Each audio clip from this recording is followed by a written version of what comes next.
Assalamualaikum warahmatullahi wabarakatuh. Selamat berjumpa kembali dengan saya Bapak Sabto Wijatmoko dalam video pembelajaran kimia kelas 12. Pada kesempatan kali ini kita akan membicarakan mengenai molalitas dan fraksi mol. Tapi sebelumnya saya ingatkan kepada anak-anakku sekalian, saat ini kalian sudah masuk di kelas 12 awal, maka persiapkan diri Anda dengan baik karena 1 tahun ke depan adalah waktu yang sangat menentukan bagi masa depan kalian. Bagi yang ingin melanjutkan kuliah, maka mencari sekolah atau universitas pilihan adalah sesuatu yang harus diperjuangkan.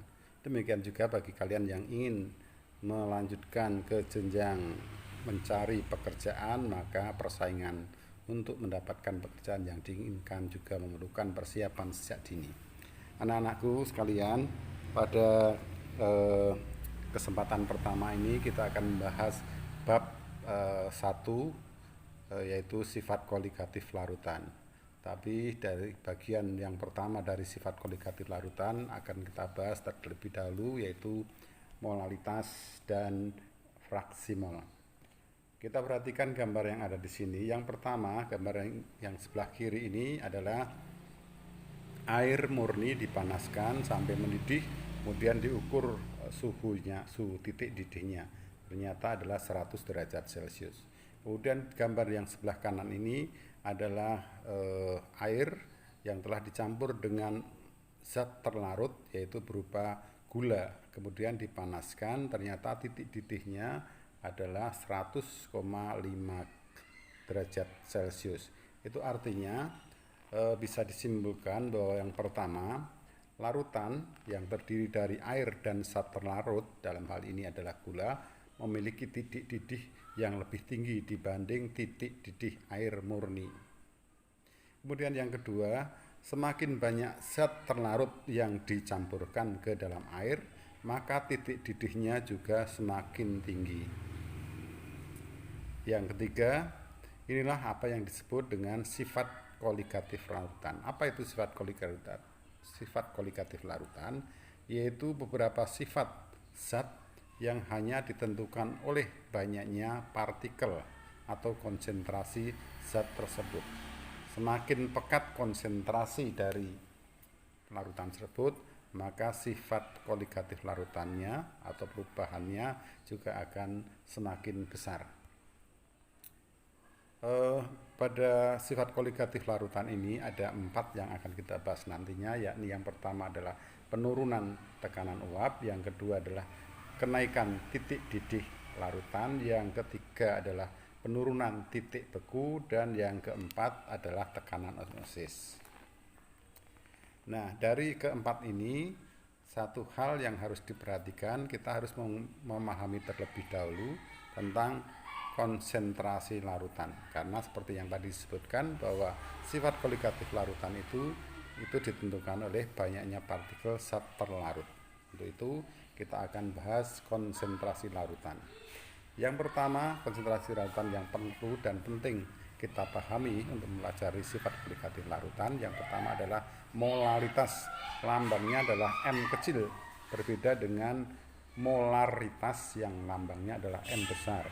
Molalitas itu adalah menyatakan jumlah partikel zat terlarut dalam mol setiap 1 kg pelarut. Pelarutnya kalau dalam contoh di atas adalah air. 1 kg itu sama dengan 100 gram, 1000 gram pelarut. Sebagai contoh misalnya seperti ini. Ada 1 mol NaCl, garam dapur, dilarutkan dalam 1 kg air. 1 kg air itu sama dengan 1000 gram air, ya. Maka berapa konsentrasinya, berapa molalitasnya, yaitu banyaknya mol, 1 mol dibagi banyaknya kilogram pelarut, maka akan ketemu menjadi 1 molal, atau juga diberi lambang 1M dengan huruf kecil. Untuk menghitung molalitas kita bisa menggunakan rumus seperti ini. Molalitas atau lambangnya adalah M kecil, itu adalah jumlah mol zat terlarut dibagi jumlah kilogram pelarutnya. Atau secara operasional bisa dijabarkan lagi, molalitas itu adalah massa zat terlarut dibagi dengan massa molekul relatif zat terlarut. Dalam hal ini zat terlarutnya contoh di atas adalah gula, dikali dengan 1000 dibagi dengan P. P itu adalah massa pelarutnya. Dalam hal ini adalah air. Nah, kami harus tegaskan lagi bahwa P ini satuannya adalah gram. Karena kalau nanti P dalam satuan kilogram, maka rumusnya akan berubah, yang 1000 ini menjadi angka 1. Saya ulangi, M sama dengan massa zat terlarut dibagi MR zat terlarut kali 1000 dibagi P, yaitu massa pelarutnya dalam satuan gram. Kemudian kita akan melihat contoh perhitungannya. Sebanyak 30 gram urea, pupuk urea, yang MR-nya adalah 60 gram per mol, dilarutkan dalam 100 gram air. Hitunglah molalitasnya. Nah, untuk menghitung ini akan lebih mudah apabila kita langsung menggunakan rumus yang tadi sudah disampaikan, yakni molalitas sama dengan massa zat terlarut, yaitu 30 gram urea, dibagi dengan MR zat terlarut, yaitu 60 gram per mol, kemudian dikali 1000, dibagi dengan massa pelarutnya, yakni 100 gram, maka akan diperoleh 5 molal atau 5 mol per kilogram. Selanjutnya, konsentrasi yang akan juga penting untuk membahas sifat kualitatif larutan. Yang kedua adalah mengenai fraksi mol. Fraksi mol ini adalah perbandingan mol suatu zat dibanding dengan jumlah total mol dari zat-zat yang ada di dalam larutan tersebut. Misalnya di sini ada 2 komponen atau zat, yaitu komponen I dan komponen J.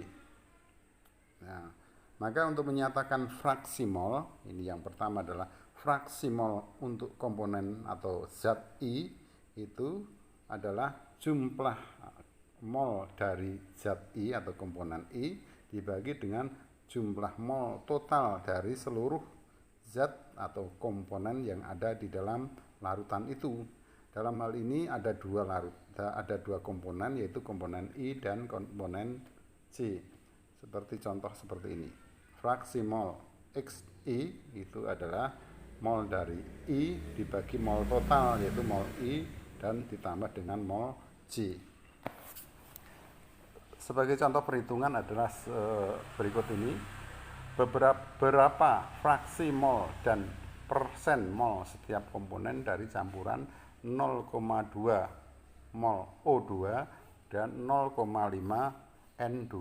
Jadi O2 0,2 dan N2-nya adalah 0,5. Maka dengan mudah akan kita hitung bahwa fraksi mol untuk O2 adalah mol O2 berarti 0,2 dibagi dengan mol total, yaitu mol O2 ditambah mol N2, 0,2 ditambah 0,5. Maka ketemunya adalah 0,2 dibagi 0,7 sama dengan 0,29. Ini adalah fraksi mol untuk O2. Bagaimana dengan fraksi mol untuk N2? Sama dengan yang tadi di atas, maka untuk N2 ya mol dari N2 dibagi dengan mol total. Mol N2 adalah 0,5, mol totalnya adalah 0,2 ditambah 0,5 atau 0,7, maka ketemunya menjadi 0,71. Kemudian pertanyaan yang lain tadi adalah berapa persentasenya. Untuk menyatakan persentase mudah saja. Kalau sudah tahu fraksi mol dari O2, maka persentasenya langsung dikalikan dengan 100%. 0,29 dikali 100% ketemu 29%. Demikian juga untuk mencari berapa persen N2-nya, maka fraksi mol langsung dikalikan dengan 100%. 0,71 kali 100% sama dengan 71%. Itulah cara penghitungan molalitas dan fraksi mol yang nanti akan sangat penting digunakan di dalam perhitungan ini. Selanjutnya, agar kalian lebih lancar, lebih paham, maka silahkan kalian berlatih membahas soal yang ada di akhir bab ini. Sekali lagi, tetap semangat. Terima kasih atas perhatiannya. Sampai jumpa lagi. Kemudian bagi kalian yang ingin melihat video ini lebih lanjut, bisa melihat di channel Sabto Wijatmoko, dan juga bisa melihat di Google Classroom di kelas kalian masing-masing. Terima kasih. Assalamualaikum warahmatullahi wabarakatuh.